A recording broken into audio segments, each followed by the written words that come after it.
किसान साथियों नमस्कार, मैं पुनीत सिसोदिया। किसान भाइयों, ग्लूकोन डी के बारे में आप सब जानते होंगे क्योंकि ये बहुत ही पॉपुलर एक एनर्जी ड्रिंक है, स्पेशली ह्यूमंस कंजप्शन के लिए, यानी कि इंसानों के लिए। लेकिन बहुत सारे किसान जो हैं फार्मर प्रैक्टिसेस के अंदर ग्लूकोन डी का उपयोग आजकल अपनी फसलों में करने लगे हैं, स्पेशली स्प्रे में। तो देखिए, आज की इस वीडियो में हम बात करेंगे ग्लूकोन डी का क्या बेनिफिट होता है, क्या क्या इसके फ़ायदे होते हैं, क्या क्या इसके नुकसान हो सकते हैं। तो डिटेल में अगर आप ग्लूकोन डी के फ़ायदे जानने चाहते हैं तो डिटेल में हम इसमें बताएंगे आपको, और क्या नुकसान हो सकते हैं, और जब स्प्रे करना है तो कौन सी कंडीशन में आपको इसका स्प्रे करें जिससे आपको बेनिफिट मिलेगा, और क्या आपको डोज रखनी चाहिए, वो सब इस वीडियो में बात करेंगे। वीडियो इन्फॉर्मेटिव होगा। वीडियो को लाइक, शेयर एंड सब्सक्राइब करना बिल्कुल भी ना भूलें। तो चलिए जानते हैं।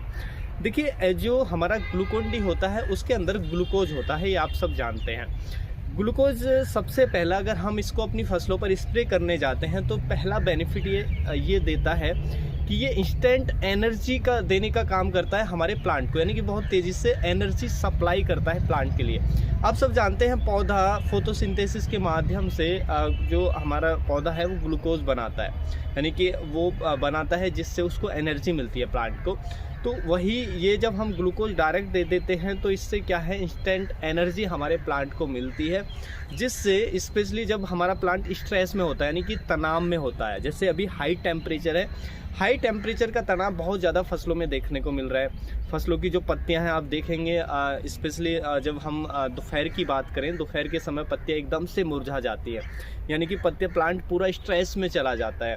उसके साथ साथ पत्तियां बर्न होने लगती हैं, तो बहुत सारी समस्याएं आती हैं। तो ज़्यादा कीट का अटैक, अभी सकिंग पेस्ट का अटैक भी हमें देखने को मिल रहा है। तो इस कंडीशन में यदि हम इसका स्प्रे अपनी फसलों पर लेते हैं हाई टेम्परेचर के दौरान, जब प्लांट सूखे की स्थिति झेल रहा है, प्लांट हाई टेम्परेचर को झेल रहा है, जो हमारा क्रॉप है, फसल है, वो पूरी की पूरी तनाव में है, उसके साथ साथ उस पर ऊपर से सकिंग पेस्ट, रस चूसक कीटों का अटैक है, उसके कारण फसल तनाव में है, तो उस समय यदि हम इसका उपयोग करते हैं तो इंस्टेंट एनर्जी सप्लाई करता है प्लांट को, जिससे प्लांट को बहुत तेज़ी से रिकवर करता है, उस स्ट्रेस से, तनाव से निकालने में ये मदद करता है। तो ये इसका बेनिफिट होता है, यानी कि बहुत तेज़ी से काम करता है जब हम इसको यूज करते हैं, स्पेशली जब हमारा प्लांट स्ट्रेस में है।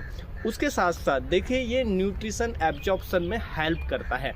मान लीजिए आप इसको किसी फर्टिलाइज़र, माइक्रोन्यूट्रेंट के साथ, या किसी और फर्टिलाइज़र जो हमारे वाटर सॉल्युबल फर्टिलाइज़र हैं जिनको हम स्प्रे में यूज करते हैं, उनके साथ इसको मिक्स करके स्प्रे में आप दे रहे हैं, तो उस समय ये क्या काम करेगा, उनके साथ देने से ये हेल्प करेगा कि जो हम न्यूट्रिशन दे रहे हैं, जो भी माइक्रोन्यूट्रेंट दे रहे हैं, ये तो एनर्जी देगा ही देगा प्लांट को, इंस्टेंट एनर्जी देगा प्लांट को, एकदम रिलैक्स करेगा, सभी तनाव से निकालने में हेल्प करेगा। उसके साथ साथ जो फर्टिलाइज़र दे रहे हैं उसके एब्जॉर्प्शन को बढ़ा देता है, पत्तियों के माध्यम से वो ज़्यादा अंदर प्लांट के अंदर जा पाता है, जिससे उसके हमें काफ़ी अच्छे रिजल्ट देखने को मिलते हैं, जो भी माइक्रोन्यूट्रेंट टॉनिक जो भी आप दे रहे हैं। उसके साथ साथ तीसरा बेनिफिट इसका जो हमें देखने को मिलता है कि ये प्लांट के अंदर फोटोसिंथेसिस को तेज कर देता है, क्योंकि देखिए जब ये हमारे प्लांट को तुरंत एनर्जी सप्लाई करता है तो उससे क्या है, प्लांट स्ट्रेस से निकलता है, तो प्लांट एकदम से उसमें तेज़ी से जो फोटोसिंथेसिस है उसकी जो प्रक्रिया है वो फास्ट होती है। इससे हमारे प्लांट को ही बेनिफिट हमें देखने को मिलता है स्प्रे करने से। उसके साथ साथ देखिए, ये हमारे पौधे में जो फ्लावर ड्रॉप, और अभी फ्लावर ड्रॉप या फ्रूट ड्रॉप अभी हमें देखने को मिलता है, स्पेशली हाई टेम्परेचर में ये समस्या काफ़ी ज़्यादा देखने को मिलती है कि जो फूल है वो गिरने लगते हैं, फ्लावर ड्रॉप होता है, फ्रूट ड्रॉप बहुत ज़्यादा देखने को मिलता है। तो ऐसी कंडीशन में यदि हम इसका स्प्रे लेते हैं तो ये फ्लावर ड्रॉप, फ्रूट ड्रॉप को रोक देता है, क्योंकि प्लांट को एनर्जी तुरंत देता है, प्लांट स्ट्रेस से बाहर आता है, तो जो फ्लावर ड्रॉप हो रहा है वो रुक जाता है, तो उसमें कमी हमें देखने को मिलती है। ये भी हमें इसका बेनिफिट देखने को मिलता है। तो ओवरऑल हम समझें तो जो ग्लूकोन डी है इसका आप उपयोग कर सकते हैं जब आपका हाई टेम्परेचर के कारण, ज़्यादा गर्मी के समय जब आपका फसल बहुत ज़्यादा तनाव में चली जाती है, तो उस तनाव से तेज़ी से रिकवरी के लिए, तेज़ी से बाहर निकालने के लिए आप ग्लूकोन डी का उपयोग कर सकते हैं। उसके साथ साथ देखिए, इसका एक और बेनिफिट हमें देखने को मिलता है कि मान लीजिए आप कोई केमिकल स्प्रे कर रहे हैं हाई टेम्परेचर में स्पेशली, और आपने उसकी ओवरडोज दे दी है, हाई टेम्परेचर हो या किसी भी समय में आपने ओवरडोज आपने दे दी है प्लांट को, जिसके बाद आप देख रहे हैं कि हमने जैसे ही केमिकल का स्प्रे किया, कोई भी फंजीसाइड इंसेक्टिसाइड, ओवरडोज होने के कारण पत्तियों में बर्निंग आने लगती है, यानी कि पत्तियां जलने लगती है। तो देखिए अगर आपको ऐसा सिम्टम्स नज़र आ रहा है तो उससे रिकवरी के लिए, यानी कि उसकी फास्टेस्ट रिकवरी के लिए फसल को या पौधे को आप ग्लूकोन डी का स्प्रे कर सकते हैं इमीडिएट। तो आप तुरंत इसका स्प्रे कर देंगे तो आपका प्लांट बहुत तेज़ी से रिकवर हो जाएगा, जो आपका बर्निंग हो रहा है वो रुक जाएगा और बहुत तेज़ी से फास्ट रिकवरी आपको देखने को मिलेगी। तो अगर हैवी डोज आप दे देते हैं किसी केमिकल की, तो उसके बाद भी आप इसका तुरंत स्प्रे दे सकते हैं, फिर प्लांट को उस स्टेज से, उस तनाव से आप बाहर ला सकते हैं ग्लूकोन डी का उपयोग करके। अब देखिए इसके हमें कुछ नुकसान भी हो सकते हैं। देखिए ये क्या है, एकदम बहुत तेज़ी से इंस्टेंट एनर्जी देने का काम करता है। तो एक तो यदि आप देखिए इसमें ग्लूकोज है, ये एक यानी कि शुगर है एक तरह का। तो अगर आप इसको ज़्यादा देते हैं, ज़्यादा मात्रा में बार बार आप अपनी पत्तियों पर, फसलों पर स्प्रे कर रहे हैं, तो उससे क्या है, पत्तियों के सरफेस पे जो शुगर है, शुगर की मात्रा बढ़ेगी। शुगर की मात्रा बढ़ने से क्या होगा, एक तो कीटों का अटैक ज़्यादा हो सकता है अपने प्लांट के अंदर, यानी कि कीट ज़्यादा अट्रैक्ट हो सकते हैं।